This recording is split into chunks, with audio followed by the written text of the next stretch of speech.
बिस्मिल्लाहिर्रहमानिर्रहीम। Dear student, subject verb agreement हमारा topic, rule number 27 आज हम डिस्कस करेंगे। इसमें है क्लॉज एज अ सब्जेक्ट, मतलब एक कंप्लीट क्लॉज जब सब्जेक्ट के तौर पर आती है तो हम उसको कैसे डील करते हैं। क्लॉज आप में से बहुत सारे लोगों को आई थिंक कि पहले से ही पता होगा कि क्लॉज क्या होती है।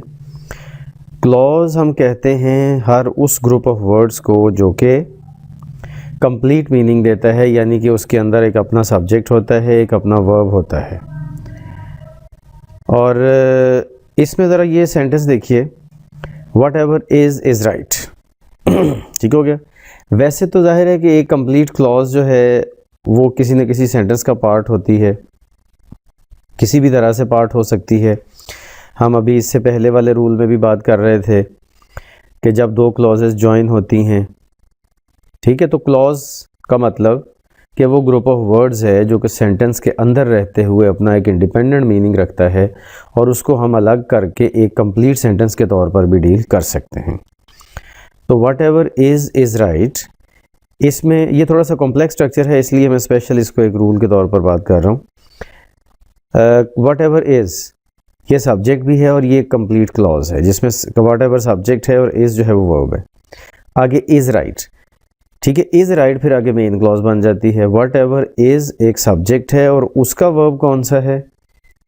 इज़, यानी कि वट एवर का वर्ब इज़ है और वट एवर इज़ का वर्ब ये वाला इज़ है। ठीक है, ये राइट। अच्छा, तो कॉन्सेप्ट क्या है कि अगर इस तरह से एक क्लॉज सब्जेक्ट के तौर पर आएगी तो हम उसका वर्ब जो है वो सिंगुलर लिखेंगे, जैसा कि इज़ लिखा हुआ है। ऐसे ही That he is honest is known to me.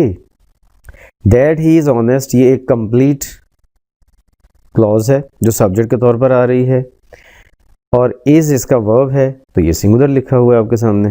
ठीक है, यहाँ पे फर्स्ट वाले सेंटेंस में ना दो is इकट्ठे हो रहे थे, इसलिए हमने उनको सेपरेट करने के लिए कॉमा लगा दिया और ये कॉमा ज़रूर आएगा, लेकिन वैसे जब क्लॉज सब्जेक्ट के तौर पर आए तो उसके बाद कॉमा की ज़रूरत नहीं होती, जैसा कि ये सेकंड में आप देख सकते हैं। वो तो दो इज़ इकट्ठे हो रहे थे इसलिए हमें कॉमा लगाना पड़ा। तो इस तरह से ये कॉन्सेप्ट अभी हमने डिस्कस किया कि अगर क्लॉज सब्जेक्ट के तौर पर आएगा तो उसका वर्ब सिंगुलर होगा।